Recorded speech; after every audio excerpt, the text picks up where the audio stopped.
all of a sudden it's a whole different game. And as the president of Brazil said the other day, the global economy has been wrecked by blue-eyed white people. Well, Barack Obama certainly is not a blue-eyed white man, but he represents the blue-eyed white people in Washington and London who have, for some reason, decided that the game was getting boring, and so it was time to just destroy the entire world economy for sport. Now, I frankly, believe that we've got to move to a different model. They destroyed the economy, but it's the inherent flaws in capitalism, predatory capitalism, that allowed them to destroy the economy. It's kind of like the Windows system. Never, ever, ever will Windows operating system be foolproof and impossible for people to get into because it's just fatally flawed. It just is. Same is true with predatory capitalism. You can't have capitalism any longer because it's no longer possible to contain it, especially not in this country. The laws that we have on the books, unless we want to spend the next 25 years redoing all the laws, going through the court challenges by the corporations who will try to take it all the way to the Supreme Court and will. Remember, it was U.S. Supreme Court that ruled corporations have the same rights under the Constitution as individuals. So as far as reforming capitalism in this country, it's not going to happen. It can't happen. It simply can't happen. And bless his heart, what Obama is doing is trying to save capitalism. It cannot be saved. It's so simple. And other people, other world leaders, other economists around the planet understand this, and they know it. And they want Barack Obama to wake up and smell the coffee, more or less, so to speak. And that's one of the reasons that leaders like Sarkozy and Merkel and Lula and the rest of these people are saying, no, it's not going to happen. Now, the Chinese, of course, and the Russians and other countries that have forms of capitalism. China's is more of the updated model of fascism, the kind that Mussolini always lusted after and just couldn't seem to put together. The Russians still have that oligarchic system that eventually will crash and burn. Eventually the people in that country will, bring out the guillotines and start lopping off heads. And it'll be the second Russian Revolution. But that's not what is concerning everybody right now. What has got the entire planet concerned is the voracious American consumption.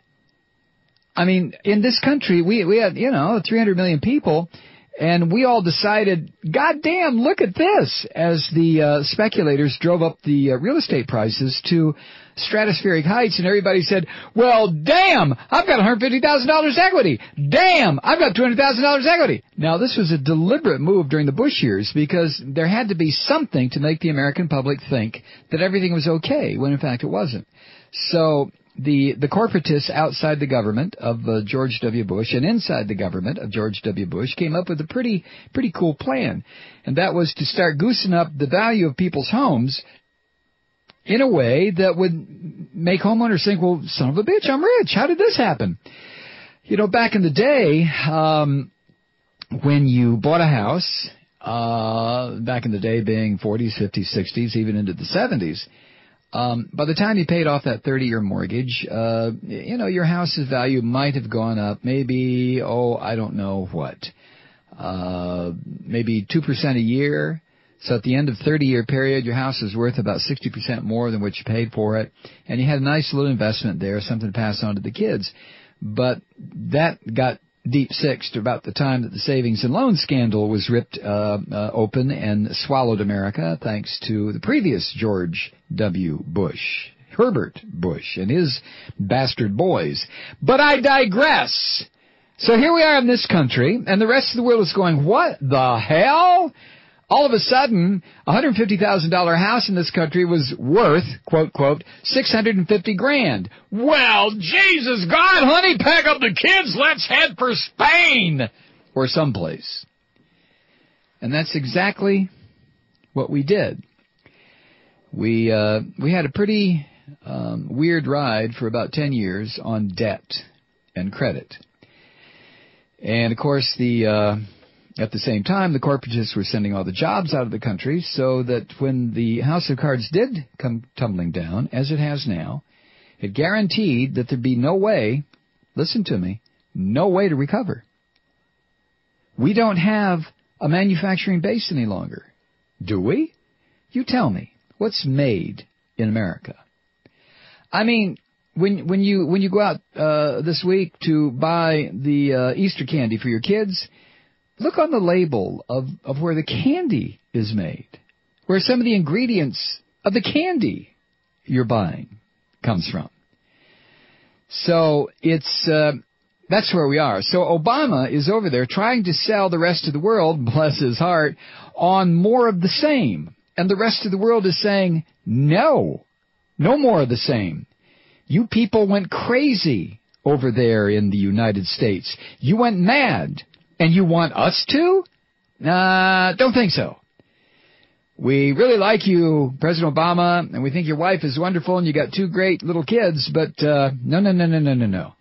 We'll stick with systems that work, whether they be the Scandinavian model, the kind of a democratic socialist model like they have in Germany, whatever the hell you call it in France. That's what we're going to stick with that.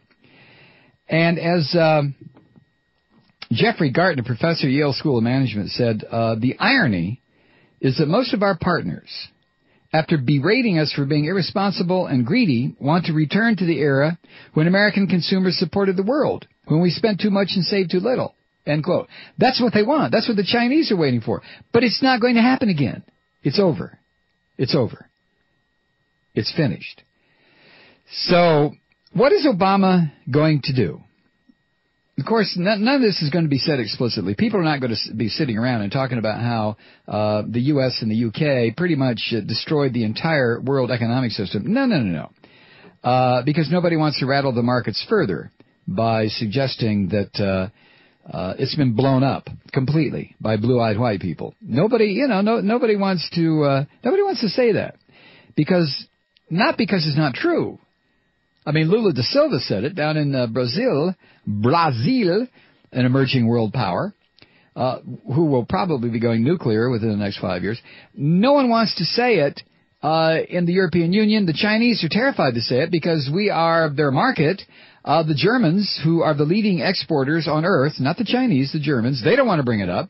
The Russians just want to see us collapse. They are so sick of the United States they could just pee blood. So anything bad that happens to us, Medvedev and Putin are going to sit back and go, stupid Americans, look at them. And that's fine. We kind of had that coming.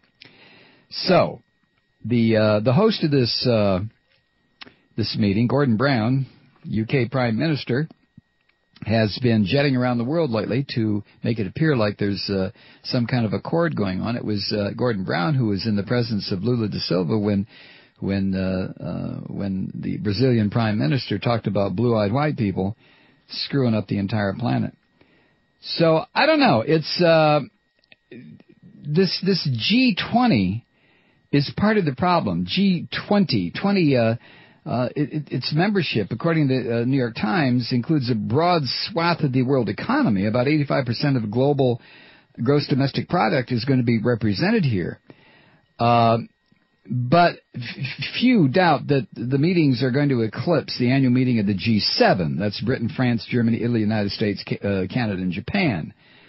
At the G20 meetings, with China and India in the room, and with countries like Indonesia, Saudi Arabia, Brazil, and Turkey represented, there's no shared assumption that economic interdependence is necessarily a good thing. You see how that works? Oh, my God. And inside the European Union, again quoting the Times, the richest nations of Western Europe do not want to spend heavily to bail out their poorer Eastern neighbors. That's a task they want to leave to the IMF, International Monetary Fund, and Treasury Secretary Timothy Geithner, U.S. Secretary Geithner, has committed the United States to boosting its contribution to those countries by about $100 billion, or a fifth of the needed $500 billion. But getting that amount through Congress is going to be a bit of a challenge for President Obama because, we're still fighting 2 wars, among other things. Wouldn't it be easier, President Obama, if you just declared the 2 wars over and brought everybody home?